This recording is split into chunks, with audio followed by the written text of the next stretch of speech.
9월 1일 욥기 40장 1절에서 42장 17절. 40장. 주님께서 또 욥에게 말씀하셨다. 전능한 하나님과 다투는 욥아, 네가 나를 꾸짖을 셈이냐? 네가 나를 비난하니 어디 나에게 대답해 보아라. 그때 욥이 주님께 대답하였다. 저는 비천한 사람입니다. 제가 무엇이라고 감히 주님께 대답할 수 있겠습니까?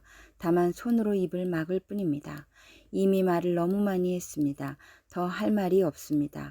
그러자 주님께서 폭풍 가운데서 다시 말씀하셨다. 이제 허리를 동이고 대장부답게 일어서서 내가 묻는 말에 대답하여라. 아직도 너는 내 판결을 비난하려느냐? 네가 자신을 옳다고 하려고 내게 잘못을 덮어 씌우려느냐? 네 팔이 하나님의 팔만큼 힘이 있느냐? 네가 하나님처럼 천둥소리 같은 우렁찬 소리를 낼 수 있느냐? 어디 한번 위엄과 존귀를 갖추고 영광과 영화를 갖추고 교만한 자들을 노려보며 내 끓어오르는 분노를 그들에게 쏟아내고 그들의 기백을 꺾어보아라. 모든 교만한 자를 살펴서 그들을 비천하게 하고 악한 자들을 그 서 있는 자리에서 짓밟아서 모두 땅에 묻어보아라. 모두 얼굴을 천으로 감아서 무덤에 뉘어보아라. 그렇게만 할 수 있다면 나는 너를 찬양하고 네가 승리하였다는 것을 내가 인정하겠다. 베헤못을 보아라. 내가 너를 만든 것처럼 그것도 내가 만들었다. 그것이 소처럼 풀을 뜯지만 허리에서 나오는 저 억센 힘과 배에서 뻗쳐나오는 저 놀라운 기운을 보아라. 꼬리는 백향목처럼 뻗고 넓적다리는 힘줄로 단단하게 감쌌다. 뼈대는 노처럼 강하고 갈비뼈는 쇠빗장과 같다. 그것은 내가 만든 피조물 가운데서 으뜸 가는 것, 내 무기를 들고 다니라고 만든 것이다. 모든 들짐승이 즐겁게 뛰노는 푸른 산에서 자라는 푸른 풀은 그것의 먹이다. 그것은 용꽃잎 아래에 눕고 갈대밭 그늘진 곳이나 늪 속에다가 몸을 숨긴다. 용꽃잎 그늘이 그것을 가리고 냇가의 버드나무들이 그것을 둘러싼다. 강물이 넘쳐도 놀라지 않으며 요단강의 물이 불어서 입에 차도 태어나다. 누가 그것의 눈을 감겨서 잡을 수 있으며 누가 그 코에 갈고리를 꿰일 수 있느냐. 41장. 네가 낚시로 리워야단을 낚을 수 있으며 끈으로 그 혀를 맬 수 있느냐? 그 코를 줄로 꿰일 수 있으며 갈고리로 그 턱을 꿰일 수 있느냐? 그것이 내게 살려달라고 애원할 것 같으냐? 그것이 내게 자비를 베풀어 달라고 빌 것 같으냐? 그것이 너와 언약을 맺기라도 하여 영원히 내 종이 되겠다고 약속이라도 할 것 같으냐? 네가 그것을 새처럼 길들여서 데리고 놀 수 있겠으며 또 그것을 끈으로 메어서 여종들의 놀이개로 삼을 수 있겠느냐? 어부들이 그것을 가지고 흥정하고 그것을 토막내어 상인들에게 팔 수 있겠느냐? 네가 창으로 그것의 가죽을 꿰뚫을 수 있으며 작살로 그 머리를 찌를 수 있겠느냐? 손으로 한번 만져만 봐도 그것과 싸울 생각은 못할 것이다. 리워야단을 보는 사람은 쳐다보기만 해도 기가 꺾이고 땅에 꼬꾸러진다. 그것이 흥분하면 얼마나 난폭하겠느냐? 누가 그것과 맞서겠느냐? 그것에게 덤벼들고 그 어느 누가 무사하겠느냐? 이 세상에는 그럴 사람이 없다. 리워야단의 다리 이야기를 어찌 빼놓을 수 있겠느냐? 그 용맹을 어찌 말하지 않을 수 있겠느냐? 그 늠름한 체구를 어찌 말하지 않고 지나겠느냐? 누가 그것의 가죽을 벗길 수 있겠느냐? 누가 두 겹 갑옷 같은 비늘 사이를 뚫을 수 있겠느냐? 누가 그것의 턱을 벌릴 수 있겠느냐? 빙 둘러 돋아있는 이빨은 보기만 해도 소름이 끼친다. 등비늘은 그것이 자랑할 만한 것 빽빽하게 짜여 있어서 돌처럼 단단하다. 그 비늘 하나하나가 서로 이어 있어서 그 틈으로는 바람도 들어가지 못한다. 비늘이 서로 연결되어 꽉 달라붙어서 그 얽힌 데가 떨어지지도 않는다. 재채기를 하면 불빛이 번쩍거리고 눈을 뜨면 그 눈꺼풀이 치켜 올라가는 모양이 동이 트는 것과 같다. 입에서는 횃불이 나오고 불똥이 튄다. 콧구멍에서 펑펑 쏟아지는 연기는 끓는 가마 밑에서 타는 갈대 연기와 같다. 그 숨결은 숯불을 피울만 하고 입에서는 불꽃이 나온다. 목에는 억센 힘이 들어있어서 보는 사람마다 겁에 질리고 만다. 살갗은 쇠로 입힌 듯이 약한 곳이 전혀 없다. 심장이 돌처럼 단단하니 그 단단하기가 맷돌 아래짝과 같다. 일어나기만 하면 아무리 힘센 자도 벌벌 떨며 그 몸부림치는 소리에 기가 꺾인다. 칼을 들이댄다 하여도 소용이 없고 창이나 화살이나 표창도 맥을 쓰지 못한다. 쇠도 지푸라기로 여기고 노슨 썩은 나무 정도로 생각하니 그것을 쏘아서 도망치게 할 화살도 없고 무림의 돌도 아예 바람에 날리는 겨와 같다. 몽둥이는 지푸라기쯤으로 생각하며 창이 날아오는 소리에는 코웃음만 친다. 백가죽은 날카로운 질그릇 조각과 같아서 타작기가 핥힌 진흙바닥처럼 지나간 흔적을 남긴다. 물에 뛰어들면 깊은 물을 가마솥의 물처럼 끓게 하고 바다를 기름가마처럼 휘젓는다. 한번 지나가면 그 자취가 번쩍번쩍 빛을 내니 깊은 바다가 백발을 휘젓는 것처럼 보인다. 땅 위에는 그것과 겨룰 만한 것이 없으며 그것은 처음부터 겁이 없는 것으로 지음을 받았다. 모든 교만한 것들을 우습게 보고 그 거만한 모든 것 앞에서 왕노릇을 한다. 42장 욥의 회개. 욥이 주님께 대답하였다. 주님께서는 못하시는 일이 없으시다는 것을 이제 저는 알았습니다. 주님의 계획은 어김없이 이루어진다는 것도 저는 깨달았습니다. 잘 알지도 못하면서 감히 주님의 뜻을 흐려놓으려 한 자가 바로 저입니다. 깨닫지도 못하면서 함부로 말을 하였습니다.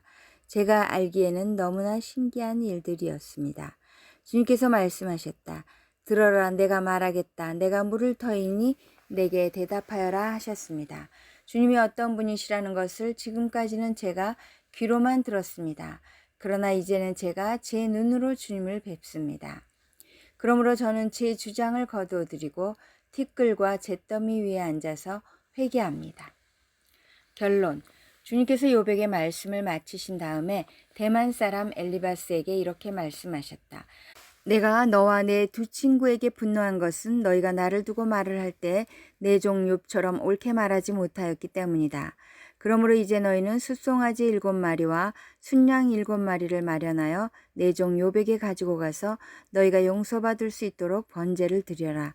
내 종 욥이 너희를 용서하여 달라고 빌면 내가 그의 기도를 들어줄 것이다. 너희가 나를 두고 말을 할 때에 내 종 욥처럼 옳게 말하지 않고 어리석게 말하였지만 내가 그대로 갚지는 않을 것이다. 그래서 대만 사람 엘리바스와 수아 사람 빌닷과 나아마 사람 소발이 가서 주님께서 그들에게 말씀하신 대로 하니 주님께서 욥의 기도를 들어주셨다. 주님께서 욥에게 복을 주심. 욥이 주님께 자기 친구들을 용서해달라고 기도를 드리고 난 다음에 주님께서 욥의 재산을 회복시켜 주셨는데 욥이 이전에 가졌던 모든 것보다 배나 더 돌려주셨다. 그러자 그의 모든 형제와 자매와 전부터 그를 아는 친구들이 다 그를 찾아와 그의 집에서 그와 함께 기뻐하면서 먹고 마셨다. 그들은 주님께서 그에게 내리신 그 모든 재앙을 생각하면서 그를 동정하기도 하고 또 위로하기도 하였다. 그러면서 그들은 저마다 그에게 돈을 주기도 하고 금반지를 끼워주기도 하였다. 주님께서 욥의 말년에 이전보다 더 많은 복을 주셔서 욥이 양을 14,000마리, 낙타를 6,000마리, 소를 1,000결이, 나귀를 1,000마리나 거느리게 하셨다. 그리고 그는 아들 7과 딸 3을 낳았다. 첫째 딸은 여미마, 둘째 딸은 그시야, 셋째 딸은 게렌 합북이라고 불렀다. 땅 위에 어디에서도 욥의 딸들처럼 아리따운 여자를 찾아볼 수 없었다. 더욱이 그들의 아버지는 오라비들에게 준 것과 똑같이 딸들에게도 유산을 물려주었다. 그 뒤에 욥은 140년을 살면서 그의 아들과 손자 4대를 보았다. 욥은 이렇게 오래 살다가 세상을 떠났다. 고린도후서 5장 11절에서 21절 화해의 직분. 그러므로 우리는 주님이 두려운 분이심을 알기에 사람들을 설득하려고 합니다. 우리는 이미 하나님 앞에서 환히 드러났습니다. 여러분의 양심에도 우리가 환히 드러나기를 바랍니다. 그렇다고 해서 또다시 우리가 우리 자신을 여러분에게 치켜 세우려는 것은 아닙니다.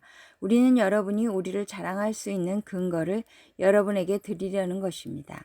그래서 속에는 자랑할 것이 없으면서도 겉으로만 자랑하는 사람들에게 여러분이 대답할 말을 가지게 하려는 것입니다. 우리가 미쳤다고 하면 하나님께 미친 것이요 정신이 온전하다고 하면 여러분을 두고 온전한 것입니다. 그리스도의 사랑이 우리를 휘어잡습니다. 우리가 확신하기로는 한 사람이 모든 사람을 위하여 죽으셨으니 모든 사람이 죽은 셈입니다. 그런데 그리스도께서 모든 사람을 위하여 죽으신 것은 이제부터는 살아있는 사람들이 자기 자신들을 위하여 살아가도록 하려는 것이 아니라 자기들을 위하여 죽으셨다가 살아나신 그분을 위하여 살아가도록 하려는 것입니다.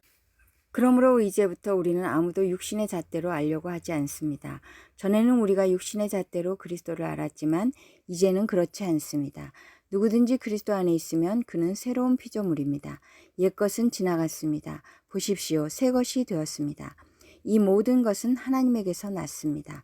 하나님께서는 그리스도를 내세우셔서 우리를 자기와 화해하게 하시고 또 우리에게 화해의 직분을 맡겨주셨습니다. 또 하나님께서 사람들의 죄가를 따지지 않으시고 화해의 말씀을 우리에게 맡겨주심으로써 세상을 그리스도 안에서 자기와 화해하게 하신 것입니다. 그러므로 우리는 그리스도의 사절입니다. 하나님께서는 우리를 시켜서 여러분에게 권고하십니다. 우리는 그리스도를 대리하여 간청합니다. 여러분은 하나님과 화해하십시오. 하나님께서는 죄를 모르시는 분에게 우리 대신으로 죄를 씌우셨습니다. 그것은 우리가 그리스도 안에서 하나님의 의가 되게 하시려는 것입니다. 시편 102편 23절에서 28절. 나는 아직 한창 때인데 기력이 쇠하여지다니 주님께서 나의 목숨 거두시려나? 나는 아뢰었다. 나의 하나님 중년의 나를 데려가지 마십시오. 주님의 횟수는 대대로 무궁합니다. 그 옛날 주님께서는 땅에 기초를 놓으시며 하늘을 손수 지으셨습니다. 하늘과 땅은 모두 사라지더라도 주님만은 그대로 계십니다. 그것들은 모두 옷처럼 낡겠지만 주님은 옷을 갈아입듯이 그것들을 바꾸실 것이니 그것들은 다만 지나가 버리는 것일 뿐입니다. 주님은 언제나 한결같습니다. 주님의 횟수에는 끝이 없습니다. 주님의 종들의 자녀는 평안하게 살 것이며 그 자손도 주님 앞에 굳건하게 서 있을 것입니다. 잠언 22장 14절. 음행하는 여자의 입은 깊은 함정이니 주님의 저주를 받는 사람이 거기에 빠진다.